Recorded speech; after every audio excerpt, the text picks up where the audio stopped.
Praise road હું Stanley Macwan મારી YouTube channel Gujarati Bible સ્ટડીમાં તમારું સ્વાગત છે। મારી ચેનલને આજે અત્યારે આગળ તમે સબસ્ક્રાઈબ કરી લો અને ઈશ્વરના જ્ઞાનમાં તમે વધતા જાઓ। ઈશ્વરે એદન વાડી બનાવી, ત્યાં આદમ અને હવાને પણ બનાવ્યા અને વાડીની વચ્ચોવચ્ચ બે વૃક્ષ બનાવ્યા। એક વૃક્ષ હતું ભલું ભૂંડું જાણવાનું વૃક્ષ અને એક હતું જીવનના વૃક્ષ। જીવનના વૃક્ષનું ફળ જે કોઈ ખાય એ કદી પણ મરે નહીં, અને જે ભલું ભૂંડું જાણવાનું વૃક્ષ હતું એ ફળ ખાવાની ઈશ્વરે મના કરેલી। જો તમે ખાશો તો કહે છે તમે એક દિવસે મરશો।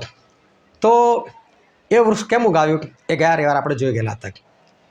પછી શું થયું કે ઈશ્વરે આ આદમ અને હવાને એદન વાડીમાંથી બહાર કાઢી મૂક્યા। કારણ શું હતું કે ત્યાં જે પેલું જીવનનું વૃક્ષ હતું, પ્રભુ નહોતા ચાહતા કે આ લોકો આવીને જીવનના વૃક્ષનું ફળ ખાય અને હંમેશાના માટે જીવતા રહે।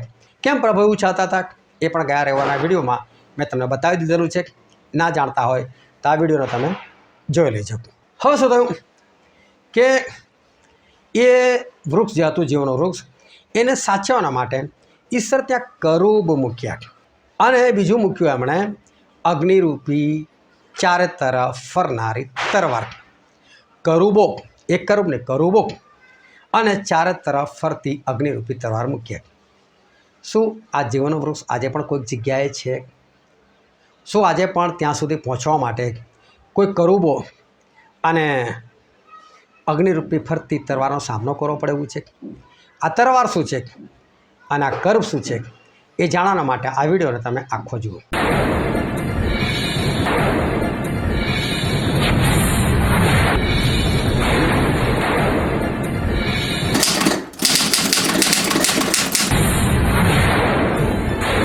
આજે છે તારીખ 19 ઓક્ટોબર 2025। આજે રવિવાર, એટલે રવિવારે અલગ રીતે પ્રશ્ન પૂછવામાં આવે છે, ને આજનો પ્રશ્ન એ છે કે ઈશ્વરે જે જીવનનું વૃક્ષ હતું એના રસ્તાને સાચવવા માટે કરુબો મૂક્યા અને ચારે તરફ ફરનારી અગ્નિરૂપી તરવાર મૂકી। આ કરુબો શું છે અને આ અગ્નિરૂપી તરવાર શું છે? શું આજે પણ આ જીવનના વૃક્ષ સુધી પહોંચવાના માટે તમારે કરુબ અને આ અગ્નિરૂપી ચોતરફ ફરનારી તરવારનો સામનો કરવો પડે છે? આ બાબત શું કહે છે? તો આજે આ વિડીયોની અંદર આપણે એ જ સમજવાના છે કે આ વચન એ શું કહેવા માગે છે। હવે સૌથી પહેલાં તો આપણે જાણી લઈએ કે જીવનનું વૃક્ષ કોણ છે। એ પણ મેં ગયા વખતના વિડીયોમાં મેં બતાવી દીધેલું, પરંતુ આજે ફરી તમને જણાવી દઉં ઉપર છેલ્લું। જીવનનું વૃક્ષનું ફળ જે કોઈ ખાય તે કદી મરે નહીં, એટલે કે જીવ્યા જ કરે, કદી એને મોત ના આવે। તો આજે આ અનંત જીવન આપનાર કોણ છે? એ તો પ્રભુ ઈસુ ખ્રિસ્ત છે। પ્રભુ ઈસુ ખ્રિસ્ત અનંત જીવન આપે છે। યુહાન 10:10 લખેલું છે તેઓને જીવન મળે અને તે પુષ્કળ મળે માટે હું આવ્યો છું। તો પુષ્કળતાનું જીવન એ કોણ આપે છે? પ્રભુ ઈસુ। યુહાન 17:3 લખેલું છે કે પ્રભુ ઈસુ ખ્રિસ્તને ઓળખવા એ જ અનંત જીવન છે, એટલે પ્રભુ ઈસુમાં જ અનંત જીવન છે। તો જેને ખાવાથી, એટલે પ્રભુ ઈસુ શું કહે છે? હું જીવનની રોટલી છું, જે કોઈ મને ખાય છે તે કદી મરશે જ નહીં। તો અહીં ફરી સાબિત થાય છે કે આ જીવનનું વૃક્ષ એ ફળ એ તો પ્રભુ ઈસુ ખ્રિસ્ત પોતે છે। તો પ્રભુ ઈસુ ખ્રિસ્ત એવું કહે છે હું જીવનનું જળ છું, જો કોઈ એમાંથી પીશે એને કદી તરસ લાગશે ને, એના પેટમાંથી એ અનંત કાળ સુધી પાણીનો ઝરો બનીને વહ્યા કરશે। તો અહીં ફરી સાબિત થાય છે કે પ્રભુ ઈસુ એ જીવનનું વૃક્ષ છે અને એ જે ફળ છે એમને જો તમે ખાઓ તો તમે કદી જ ના મરો। પરંતુ પ્રભુ ઈસુ ખ્રિસ્ત પાસે પહોંચવાનું કઈ રીતે? તો પ્રભુ ઈસુ ખ્રિસ્તની પાસે પહોંચવાના માટે વચ્ચે કોણ છે? કરુબ। કરુબ એટલે શું? તો કરુબનો ખરો અર્થ થાય છે મધ્યસ્થ। બે પાર્ટીની વચ્ચે ઊભો રહે જે કામ કરે ને એ કહે છે મધ્યસ્થ। મધ્યસ્થ એટલે ઈશ્વરનો સેવક, જે તમારી પાસે આવે, તમારી પરિસ્થિતિ જાણે, તમારી પીડાઓ, તમારી યાતનાઓ, તમારી મુશ્કેલો જાણે, અને પછી એ મુશ્કેલો લઈને ઈશ્વર પાસે જાય અને ઈશ્વરને કે ઈશ્વર આટલી આટલી મુશ્કેલી છે, અને ઈશ્વર ત્યાંથી એક વચન મોકલે કે તું આ વચન એ લોકોને કહી દે, એ પાડશે તો એ લોકોને સાજા પણ આપીશ। કારણ કે ગીતશાસ્ત્ર 107 અને 20મી કલમમાં એવું લખેલું છે, વાંચીને બતાવો। તે પોતાનું વચન મોકલીને તેઓને ક્ષમા કરે છે અને દુર્દશામાંથી તેમને ઉગારે છે। ઈશ્વર પોતાનું વચન મોકલીને માણસને સાજા કરે છે અને દુર્દશામાંથી ઉગારે છે। એટલે સેવક શું કરે ખબર? એ જાય જે તે ઘરમાં, જે તે ઘરનાને મળે, એટલે કોઈ બોલાવે એટલે મળે। પછી કોને પૂછે, બોલો તમારી મુશ્કેલી શું છે? કોઈ કે ભાઈ મને બીમારી છે, તો કોઈ કાંઈના વળગાડ છે, તો કોઈ એવું કહે કે ભાઈ આની પાસે જોબ નથી, કોઈક અમે આશીર્વાદિત નથી, કોઈક અમારી પાસે ઘર નથી. પછી એ માણસ એ બધું જાણીને ઈશ્વરને કે ઈશ્વર આ લોકોની આટલી પરિસ્થિતિ છે, શું કરું? તો એ લોકોની અંદર જે પાપ છે એ પાપ ઈશ્વર દેખાડે, અને પાપનું નિવારણ કઈ રીતે થશે એનું વચન દેખાડે. અને પછી સેવકે શું કરવાનું? એ વચન એને આપવાનું. અને જો એ માણસ વચન પાડે ને તો તેના જીવનમાં શાંતિ આવી જાય, એના જીવનમાં આનંદ આવી જાય, એનું કામ પૂરું થઈ જાય.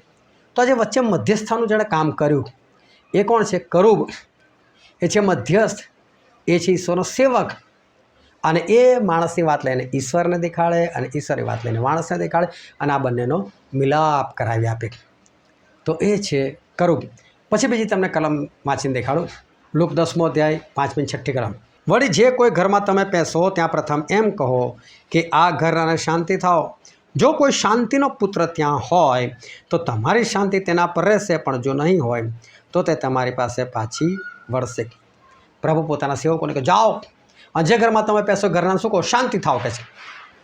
અને જો ત્યાં શાંતિનો પુત્ર હશે, જે સેવકે કીધું શાંતિ થાઓ, એનાથી શાંતિ નહીં થાય. સેવક આશીર્વાદ આપે, શાંતિ નહીં મળે. પણ કે શાંતિનો પુત્ર ત્યાં હોય તો શાંતિ એટલે પ્રભુ છે, અને એમનો પુત્ર એટલે એમની આજ્ઞા પાડનાર. તો પેલો માણસ એમની આજ્ઞા ક્યારે પાડે? કે જ્યારે ઈશ્વરના સેવકો જઈને એ આજ્ઞા પાડવાને એમને શીખવાડે. એટલે તો પ્રભુ શું પોતાના શિષ્યોને છેલ્લી આજ્ઞા આપેલી, જાઓ સર્વદેશનાઓને શિષ્ય કરો, પિતા પુત્ર અને પવિત્ર આત્માના નામે તમે તેનો બાપ્તિસ્મા આપો, અને મેં જે આજ્ઞાઓ તમને આપી છે તેઓને પાડવાનું શીખવતા જાઓ. એ તો ઈશ્વરના સેવક જ આપશે ને આજ્ઞા. આ મધ્યસ્થ છે, આ કરુબ છે. ઈશ્વરની આજ્ઞાઓ તમને આપશે અને તમારે એને પાળવાની છે. પછી એક કલમ તમે બીજી વાંચીને બતાવું. બીજો કોરિન્થી તેનો 5મો અધ્યાય, અને હું વાંચું તેને 18મી કલમ. પણ સર્વદેવ તરફથી છે, જેણે ખ્રિસ્તની મારફતે આપણું સમાધાન પોતાની સાથે કરાવ્યું અને સમાધાન પ્રગટ કરવાની સેવા અમને સોંપી. એટલે દેવ ખ્રિસ્તમાં પોતાની સાથે જગતનું સમાધાન કરાવીને તેઓના અપરાધ તેઓને લેખે ગણતો નથી, અને તેણે અમને સમાધાનનો સંદેશો સોંપેલો છે. પાઉલ શું કહે છે? અમને સમાધાનનો સંદેશો સોંપેલો છે. એટલે ઈશ્વરના સેવકો શું કરે? આ બાજુ માણસ અને આ બાજુ ઈશ્વર, આ બેનું બનતું નથી. બંનેની વચ્ચે એક ભીત આવેલી છે. એ ભીતને પાડીને આ બંનેનો મિલાપ કરાવી આપે છે. કરુબનું કામ આ છે, આ મધ્યસ્થ છે. એટલે કરુબ એટલે ઈશ્વરનો સેવક. તો કરુબ એટલે ઈશ્વરનો સેવક. અને ઈશ્વરના સેવક વગર તમે જીવનના વૃક્ષ પાસે ના જઈ શકો.